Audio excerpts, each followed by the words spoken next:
সমুদ্র এবং নদীতে আপনারা অনেক সময় ভ্রমণে যেয়ে এই জিনিসটা দেখে থাকেন। যারা এই জিনিসটা সম্পর্কে জানেন না, দেখার পরে হয়তো আপনাদের মনে একটা প্রশ্ন আসতেই পারে যে কেন এটি এখানে এইভাবে দেওয়া। এই জিনিসটার নাম আসলে বয়া।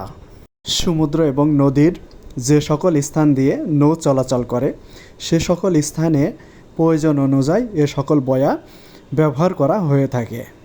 আপনার মনে হয়তো প্রশ্ন আসতে পারে যে সকল স্থান দিয়ে নৌ চলাচল করে সে সকল স্থানে শুধুমাত্র এই বয়া ব্যবহার করা হয় কেন।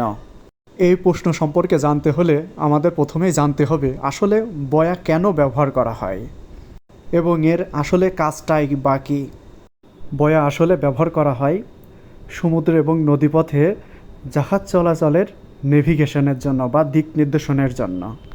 এই বয়ের মাধ্যমে একজন নাবিক বুঝতে পারে তার জাহাজটি কোন দিক দিয়ে আসলে নেভিগেশন করতে হবে, অর্থাৎ কোন দিক দিয়ে গেলে তার জাহাজটি নিরাপদে গন্তব্যে পৌঁছাবে।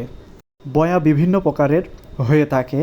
বয়ার কালার এবং এর সাংকেতিক চিহ্নর মাধ্যমে বয়ার বিভিন্ন প্রকারভেদ নির্দেশনা প্রকাশ করে।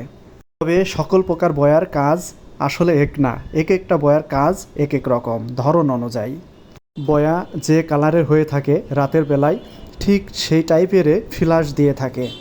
সকল বয়াগুলোতে সোলার সিস্টেমের মাধ্যমে টাইম অনুযায়ী ফ্ল্যাশ জ্বালানোর ব্যবস্থা হয়ে থাকে। বয়া যে স্থানে স্থাপন করা হয় সেই স্থানে স্থিরভাবে ভাসমান অবস্থায় অবস্থান করে। বয়া মূলত চেন এবং অ্যাঙ্করের মাধ্যমে একটি নির্দিষ্ট স্থানে স্থাপন করা হয়ে থাকে, তার জন্য বয়া তার নির্দিষ্ট স্থানেই অবস্থান করে। আপনারা ভিডিওতে যে জাহাজটি দেখতে পাচ্ছেন এ সকল জাহাজের মাধ্যমে বয়া একটি নির্দিষ্ট স্থান স্থাপন করা হয়ে থাকে।